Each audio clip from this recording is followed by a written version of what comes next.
Welcome to Downloaded. This is the show where we talk about all the really cool stuff that's happened every week in technology and video and everything else. I'm your host, Jim Louderback. A really special version today.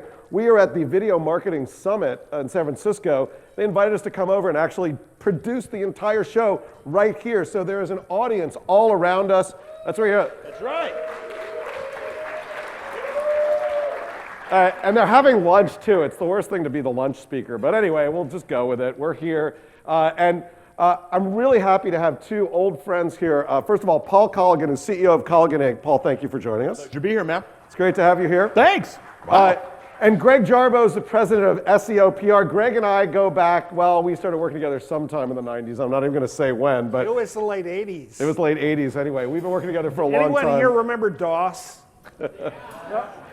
So yeah, back in the early dark days of Bill Gates' fantasy, we were there. So anyway, we're going to jump right into it. We've got a bunch of stuff we want to cover. We got just an exact half hour today. Really interesting thing, and I want to start off talking about YouTube. And it's interesting, the lead up to VidCon. VidCon, the big YouTube conference, is happening starting on Thursday through the weekend. A lot of interesting things happening among the YouTube creators. We actually, on this stage, Susie Ryder from YouTube spoke earlier today, and she was really started the sales division at YouTube and is responsible for a lot of the great stuff in that business. But YouTube, interestingly, has come under a bunch of heat recently. So I want to start off with you, Greg, and I'm going to just specifically, I want to get right into it. Is YouTube a good place to build a business today? Not yet. Why not? Well, So wait, by not yet, you're saying that it's going to come at some that point. it hasn't been a good place to start a business yet. I think, Phil DeFranco and Tobuscus and let's put this Jenna way. Marbles, they might be... There are 1,000 YouTube partners who are making 6 figures a year, but they have 1 million YouTube partners. So do the math, 1,000 out of 1 million. And pardon me, you've got to be the exception to the rule or the lottery winner in order to make a living on this All right, thing. well, Paul, you've kind of built a little bit of a living, at least part of it on YouTube. So is it a absolutely. good place to start a business No, now? it's a lousy place to start a business. It's a great place to put your content. You know, if you're the business, that's where you put the stuff. When you give everything to YouTube, when you give everything to anybody, that's a bad business move. Always has been, always will be, regardless of reach. Well, why? Do they have too much control of the platform? No. Well, they have control of everything. Wait, no, yes. Wait, come on. No, you say yes. Go ahead. Well, we like to disagree. Well, go ahead. It is Disagree. downloaded. It is? Yeah, the show. It We're on right was? now, live cameras. Is that where we Go are? ahead. Greg, do they have too much control of the platform? Okay, they don't, because you get to create whatever you want, and other than the community flagging you, there's such a wide diversity of So stuff. I remember when we were in magazines, right? Yeah. And we had subscribers to our magazines. I remember right? those. We had their names, their addresses. PC Week, the magazine I worked at, we actually knew how much budget you had, how many computers under your control. We had a ton of data about you. On YouTube, you don't even know who your subscribers are. Actually, you do get to know them pretty well. Well, if Particularly if you No, only don't. have... What do you get to know? What do you get to know about your subscribers? I have 4 of them. I know them incredibly well. But if you've got One a is million, my mother. No, if you've got 1 million subscribers, you can't just connect to all of them. You can't send them email. You can't invite them over to your house. If you've got 1 million of anything, you can't get to know them. I mean, come on. If you have a direct marketing list... Excuse me. You can't get to know them. You had them at Ziff. Yeah, you knew where they lived. You knew how much they made. No. You mailed to them. You knew your groups. We had many of them at Ziff, but PC Week was unique because it was controlled circulation. We had magazines in Europe where only 15% of the circulation was subscribers. We had no clue who was picking up the magazine on the street corner. And in China, they let us publish, but they wouldn't even let us own the subscription list. The Chinese government said, look, here's how many you deliver to us. We'll take care. You don't need to know your subscribers. So, Greg, are you comparing YouTube to China? Yes. And saying that they're similar? Yeah, it works. They're both markets. They're both groups of people. I mean, it was smart to go to China. It's smart to be on YouTube, but don't build your business on either one of them. So, look, Jason Calacanis, we all know Jason, penned this whole... Jason does something that comes up on a tech show. Who would have guessed, huh? Penned this whole note about how he doesn't want to work on YouTube's farm no more. They gave him money to launch a couple channels. He got unhappy and said that it's a big problem. Is it a big problem? What do you think, Paul? Is it a big problem? It was a silly problem. It was somebody had budget to spend, they gave a bunch of money to YouTube producers, they took it, they loved it, they got hooked on the junk, and now they want more. And it was a bad model when it came out, it's still a bad model, and Jason just wants more of that bad model for him, and it's just not good for him, it's not good for anybody, it's not good for YouTube. Well, look at a guy like Hank Green, right? So he did, they did SciShow and they did Crash Course, took a bunch of the money. Hank and John, who do VidCon, are some of the best producers, the most, I mean, they're awesome, they're great people. Content. Great guys. You know, they realized that the money's going away, right. And they started Subbable to try and do a subscription model, basically like a monthly subscription tip jar. Yeah. Is that going to work? How'd that Greg? go? No. Well, it's still out. It just started. No. It's not, why isn't it going to work? No. So here was the problem. YouTube was throwing money at creating quality content channels that would appeal to advertisers. Mm-hmm. And pardon me, you really have to go create a channel to appeal to visitors, viewers, loyal returnees. So start with the viewers and then go after that. Crazy concept. But that's what Hank and John did. Well, guess what? I can take your money and I can go do that too. But you know what? The whole notion, in fact, I think YouTube a year later finally declared, you know what, that wasn't really quite so successful. Yeah, 2 years later, I think. Yeah. Well, this VidCon thing that you're going to next week, who runs that, by the way? That's right, it's Hank and John. Exactly. You know, and how much money does YouTube get out of that? I think they put money into it. Right, exactly. So they're getting money from YouTube in other ways. They've built a business outside of their channel. They're not going, I'm only going to get my $4 CPM and live off of that. Well, they don't need it, right? Exactly. Because, I mean, look, John Green is a best-selling author. Yeah. Hank's got a zillion things going on. All right, so we'll wrap up the YouTube thing, and I'm going to say it with you, Greg, first.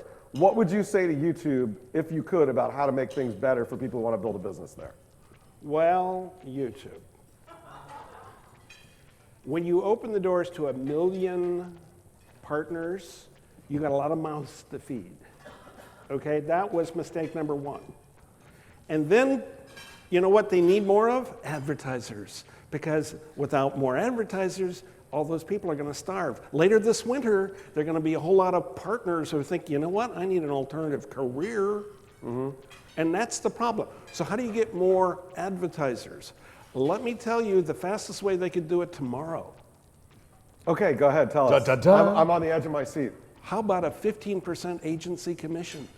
Okay. Radical thought. Who would they pay the commission to? The agencies who buy and the place ad the agencies. advertising. Yeah. You know, they've never done Isn't that called a kickback? No, it's called an agency commission. It's been done for 100 years.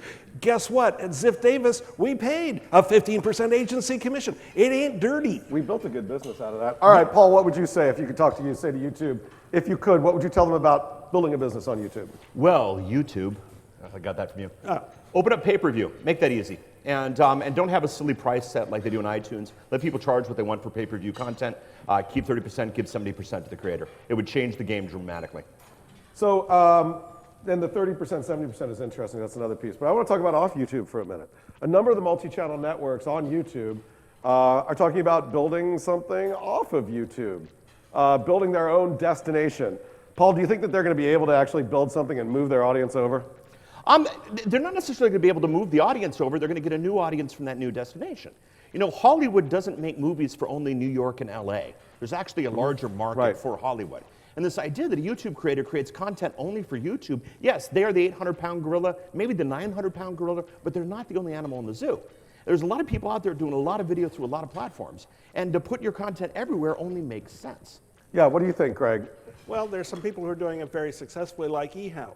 Mm-hmm. So they've got a really big YouTube channel. They've got their own eHow website. started outside of YouTube, right? And then They came to inside. YouTube. But the net is they've been able to monetize both. And frankly, the last time I looked at their quarterly earnings, they were making a lot of money. So what do you think about what, say, MetaCafe and the Collective are doing? I mean, Collective bought MetaCafe, putting stuff out there. MetaCafe used to be a contender. Okay, woulda, shoulda, coulda? They're under 3 million unique visitors a month now, so, you know, they rebranded themselves as the Men's Entertainment Network. And you know, God bless me, that's like I'm gasping for I gotta go find some new business model. Okay, what about, Paul, Dailymotion, Blip, Vimeo, those guys? You know, only 3 million. Who in this room would like to have only 3 million? I mean, only 3 million is a good little market. Okay, and the problem is this idea that you only go one place because they have the biggest number. You take your content, you automate the production of getting it everywhere, you sell everywhere going accordingly, and you don't agree. I'm sorry, I'm a marketer. When somebody has 80% market share, the rest are round-off error. There are 60 other sites out there. Not in the day of automation. Not in the day of slice automation. and dice the last 20%, and at most, the big ones, Dailymotion, will get you 1%. Terrific! That's an extra percent. But if you could push a button and add 1%, why wouldn't you? If you can add a button, push and add 0.1%, why wouldn't you? If I could push a button, that would be fine. But normally I have to hire staff, and I'm going to have to make some changes. Dailymotion's got an API just like everybody else. All right, well, so you're a content creator. Where else should you be looking? Are there any other places out there where you could be putting your video that people might be overlooking? It's called the Discovery Channel. It's a radical So notion. television, yeah. Cable TV and YouTube have discovered each other. I think I know a guy named Jim who could tell us more about that story, but guess what? It is actually the right formula. When you can marry up some very successful YouTube channels with some very successful food channels, or some very successful shark biting channels, whatever you got. Shark Week is coming. Oh wait, and anyone out here really concerned about Snuffy the Seal? I'm concerned about Snuffy. Snuffy got snuffed. This is wrong. There's a lot more going on with Snuffy that you'll find out as we go forward. What do you think, Paul? Not today, but I mean in the world. Paul, what else The should new people be looking sci-fi at? media channel, Snuff NATO, I think, is going to be the new movie coming out. Sorry about that. You need to put your video any place that will take it. Every single one of these channels, push a button, get it there. Put it on all the podcast channels, put it on all the formats, put it everywhere now. Publication is basically free, and to not be a place that'll take it is just stupidity. Let's talk about advertising for a minute. Because Yes. look, let's talk about making money. Why not?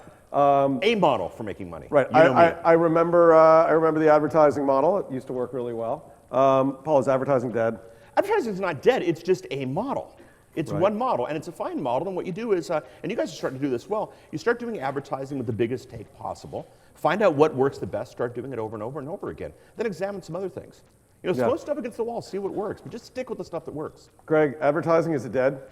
Well, it's on its last legs. It's probably in hospice. So so tell me about that. Well, the Where's it advertising going? model, no. The advertising model was actually formulated in 1948, and it's based on propaganda.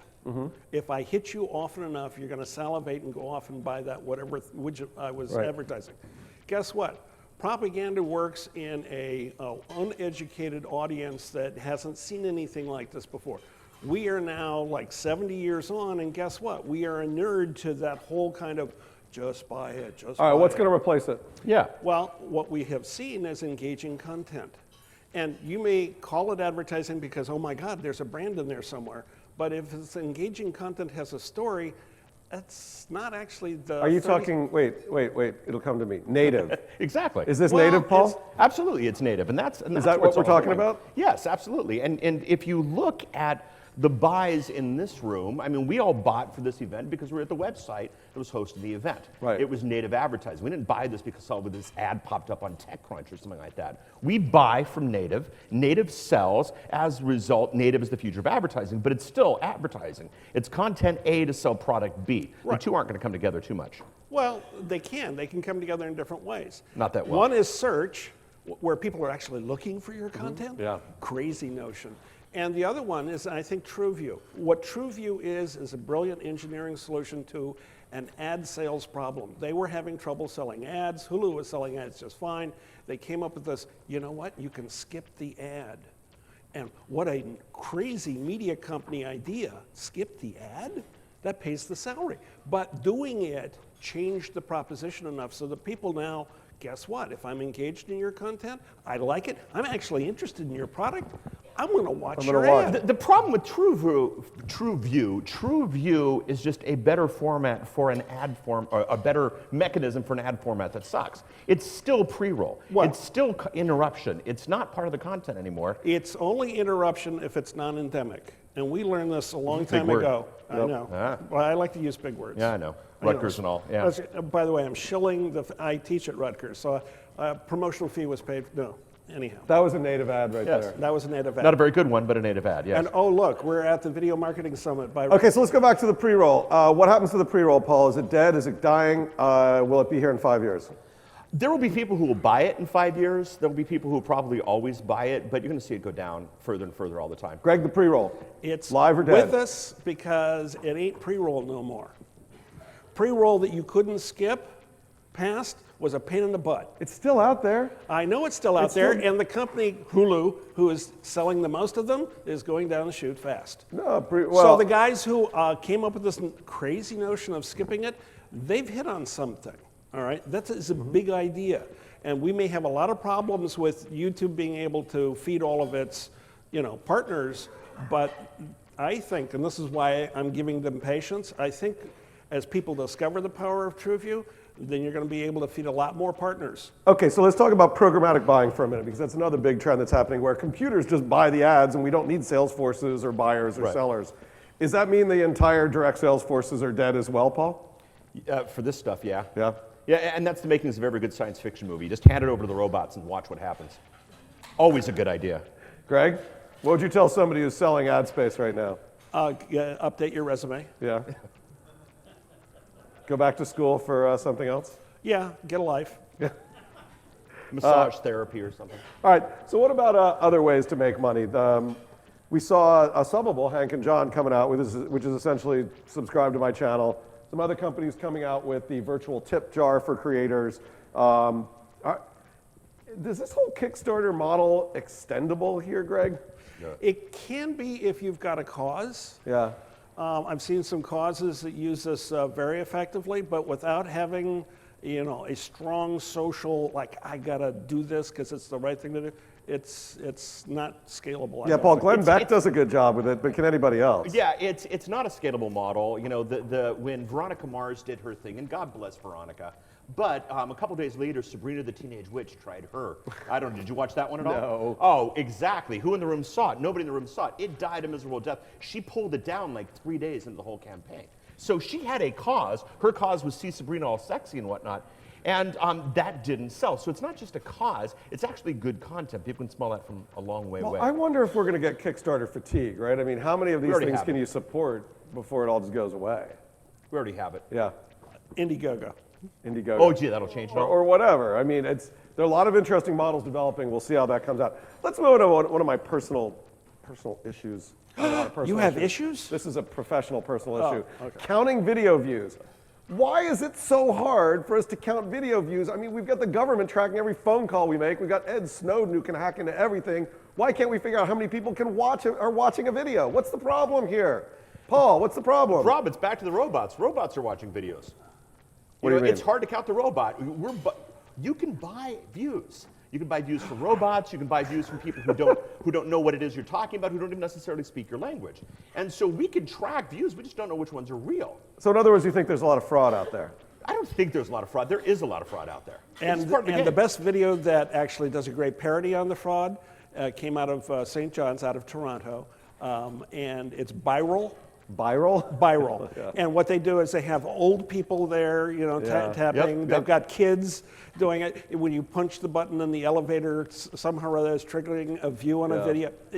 Brilliant. It's part of the game. Upstairs, Orbrush announced like 30 minutes ago that their 18 million viewed video that everybody heralds as one of the great viral videos of all time, they admitted that they bought 11 million of the views. Yep. So I don't know, whatever the percentage is there. Like 60, 65. Yeah, you can't count views because views aren't real. So what should we do then? How do we fix this problem so people know exactly It's who's called watching watch something? time. No. Robots can do watch time too. No. Robots can't watch? Oh, no, they don't. Oh, well, there we go. Good night, everybody. Okay. They're out of here. They've got more important things to do. No, So click-to-action buys, conversions. That's how you track it.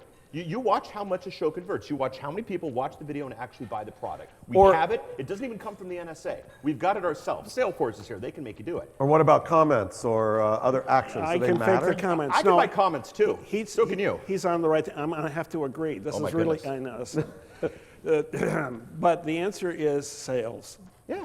Okay. Money talks. Clicks walk. So it doesn't matter how many views you get. What matters is how many Aura brushes you sell? Try to pay the rent this month using clicks or views or watch time or any of these other phony baloney metrics. Pardon me, they want money. Okay. Econ 101. Spend less than you make. We all learned that in Silicon Valley in 2001, didn't we? Let's move away from this and talk about some of the news of the week. Some interesting stuff happening in the video world. Yes. First of all, it's funny, Paramount, the movie company, promoting Amy Powell to run TV as well as digital and low-budget movies. I don't know how well you guys know Amy. She's awesome. Great exec.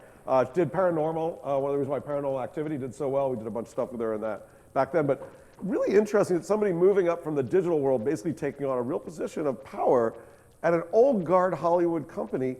Greg, what does this mean for Hollywood? Well, they're dead too. Okay. No, Completely dead? I have friends. There's a fellow who's going to be speaking this afternoon who decided to get out of the independent film business and get into YouTube because the independent film business is better done on YouTube. What's the Will difference? Keenan. Will, you here? Wave. But There this he is so. This is the group that Amy has been running, which is the low-budget movie group But that guess creates what? things like that. Guess what? Hollywood loves low budget and high profit margins. That's not a bad thing. Yeah. So guess what? If somebody can figure out how to do that and take it to whatever dinosaur we're talking about, and I understand dinosaur is one of your trigger words. I like dinosaurs. Yeah, the Discovery Channel have anything to do with dinosaurs? We just launched Discovery Dinosaurs. It's a channel that you can see on YouTube. It's Product placement. videos of dinosaurs with cool music underneath it, Because who doesn't like videos of dinosaurs with cool music underneath? especially on Friday night after Exactly. 11. Paul, what do you think this means for Hollywood? Some will come victorious. A lot of them will die. There will be great slaughter. But the fact of the matter is, these studios do have knowledge in production and storytelling. What they've got to do is they've got to refigure out the budgets and figure out what they're doing. She's smart. She moved up. It is a move up. It's good. Paramount used to really dominate in television, and they're going to be in a good place. I think it was a smart move. Well, look at some of the stuff that's happening in television now that is very different. I think we see better content coming out from the TV divisions than we do in the movie divisions. House of Cards, Orange is the New Black, Weeds. I could go on and on. That's not great even stuff. It's not even the TV divisions. It is the premium cable channels. So I see better new content on HBO than I ever will on ABC, NBC, or CBS. Have you seen Under the Dome? Under the Dome is great. And it's kind of Yes. like it's Which one are you watching? Sorry. Go ahead. Rutgers, go. Game of Thrones. Game of Thrones is awesome too. The point is that we're seeing great stuff that we're in a golden age of television right now, and you guys are telling me Hollywood's dead? No, I'm not telling you Hollywood's dead. This guy is. Okay, so what other Hollywood is, we are in a golden age of production. Good stuff is coming out. We're just seeing it in different places. We're seeing it at HBO. We're seeing it at Netflix. Doesn't matter where it shows up. It's great. Exactly. And anybody who realizes that Paramount doesn't own the channel. Paramount creates the content. They put it with the channel that pays them the most money. Okay, so what other changes are coming to Hollywood, Paul? The big budget films are going to become less and less and less. And they'll probably have the name Whedon or Abrams associated with every single one. And a 2, a 3, a 4, a 5, a 6, a 7. Exactly. And then they'll combine. You hear the news that the new Superman is Batman versus Superman. The other thing you're going to see is franchises just crossing over. You're going to see 10, 20, 30 franchises all in one big event. Or the smaller stuff, Orange is the New Black, Right. House of Cards. Of course, we speak of House of Cards as small. Still $100 million It's an production. expensive But production. yeah, Is still had that Kevin Spacey. Hollywood? Well, Or is that something new? So I don't know, Greg. So besides the If fact it's that union, it's Hollywood. besides the fact that you think that they're all going to end up in La Brea tar pits, like the dinosaurs. I think so. Any other changes coming to Hollywood that you see that would be really interesting over the next couple of years?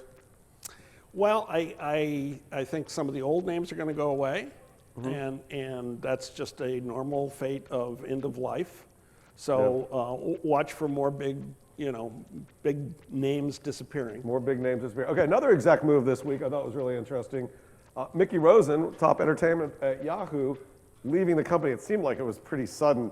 Paul, what do you think? Is this a changing of the guard at Yahoo, or does this portend even more sort of sinister things? Yeah, it's a cleaning of the house at Yahoo. We've got a couple hundred people in this room right here. I bet you none of them have watched a Yahoo media property in the last week.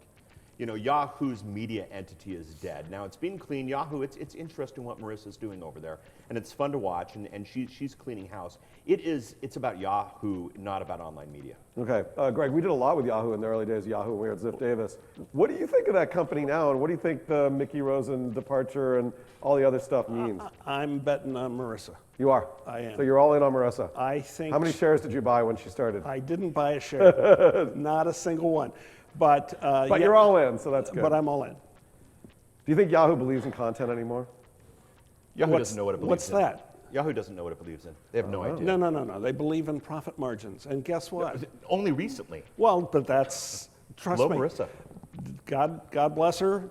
I think she's going to bring them back. So do you think this is, Paul, and I'll start with you, but I'd be interested in both of you guys. Do you think it's the end of the Santa Monica experiment that they had? You know, they hired Lloyd Braun, they built that big studio down in Santa Monica. Do you think this is the end of that Santa Monica experiment? Yeah, absolutely. Yahoo's no longer a media company. It's over. Yeah. Greg? Yeah. Yeah. What he said. So you think there's going to be a lot of real estate available in Santa Monica pretty soon? I think so. Yeah. I would speculate right now. Okay. So if you're going Wouldn't there, buy go for it. stock, but I would buy real estate. Yeah. All right. So here's the next story. Google throwing up. Oh. So they just launched, this is great, they just launched Chromecast. Actually, revision 3, Discovery just, we're a big part of Chromecast. If you can't do it already, you will be next week. Our apps, our HTML player, $35 dongle, stick it on your TV, cast up from your phone or your tablet or your computer. No, not cast up. That's the thing. That's the cool thing. marketing problem. No, it's... Well, no, it's cool because it doesn't cast, because what it does, it goes back up to the internet and pulls it down to your smart TV. Right. Which is a little misleading because everybody's speaking to it as like the next AirPlay and whatnot. It's only the stuff that comes from the cloud. It's a dongle that requires a power cord to come from it. It's very, very, very limited right now. The $35 entry point is very interesting. And you know, up until about 4 hours into the experiment, they were giving you $25 worth of Netflix, making it a $10 dongle, which is even more interesting. But right now, it's a cloud play only. And what's the problem with that? Anybody who only wants content from the cloud already has a Roku box, already has some sort of box. I disagree, and I think the interesting thing I think that's happening is it's going to turn smart TVs dumb again. Greg, what do you think? I'm actually very optimistic. This is one where I think they may have cracked the code. And part of it is a price point, and part of it is a simplicity. Most people don't care if it bounces off the cloud or off the toaster, right? I just want my content. I just want to be able to show this to people on a bigger screen. Right, if I want to watch SourceFed, I want to do it. If I see something cool, I'm like, hey, dude, check it out. It may not even be SourceFed. It may be something you shot in the backyard. Right, which is fine too. Guess what? There's a lot of people shooting stuff in the backyard. Call it yard fed. Yeah. So how are we going to integrate? What's the demographic of somebody who buys that thing that's not nerd? Give me the demographic of somebody who's always wanted to hook the internet up to their TV who goes, finally, Google has delivered. How many smart TVs have been sold? A Not lot. because, no. Smart TVs are sold because they're the only TVs in the store anymore. No. Okay. This is the beginning of a revolution. In any revolution, you always start with a small group. And guess what? This is the one that the early adopters are going to take. And by the time Give me an early adopter who hasn't already hooked up their television to the TV set, who's going to now because of Chromecast. Okay, so I'm going to say one thing. Buy the book, Diffusion of Innovation, and you'll know exactly what we're talking about. Oh, right. I should give a plug to what, Professor Everett Rogers? Yeah, exactly. Last story of the day, we're talking about Apple. Apple passing 1 billion podcast subscribers. Is this even relevant anymore, Paul? Is 1 billion relevant? No, is iTunes podcast subscriptions relevant? Yes, absolutely. It's another channel to distribute your content. It's absolutely phenomenal. Now, you can't get, the exact watch time, view time, that type of thing, but if you go to the model of how does it convert to sales, it's still a great distribution channel. Yeah, what do you think about the whole podcast world? Facebook has 1 billion users. YouTube has 1 billion users. 1 billion people subscribing to podcasts. I think that's big. So it's relevant. Yeah. Do you have a podcast? No. Do you have a podcast? Several. Why don't you? Yeah. You've got a lot to say. Do you have me over at obviously. Rep 3? I have this thing about Apple. We still put our stuff up on. Yeah, we actually drive great stuff. The stuff you should know is amazing. Yes. Stuff you should know, one of the podcasts that's now part of our group. It's so good. I just wonder about the future. So what's the future of podcasting? I have no clue. What's the future of podcasting?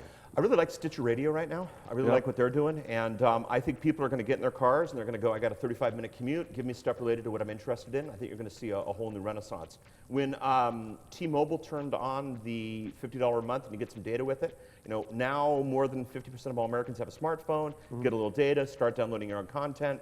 27 million Americans in their car by themselves to and from work each day. They want something better than the shock jock. Yep. This is coming to them. So you can make money in podcasting? Absolutely. You can make money in podcasting? I haven't yet. I haven't even Not tried. you personally, you in general. Oh, me in general. Yeah. I have no clue. Okay. Apparently we'd have no clue. So that's it for our show. Thanks a lot. So if you have any comments or you want to join all of what we've been talking about, you can leave your comments down there. You can talk about what we've been talking about. We'll be up there filling our own bloviation in there as we've already done for a half hour. I want to thank Greg Jarboe, Paul Robertson a lot. You have been watching Downloaded, and we will see you next week.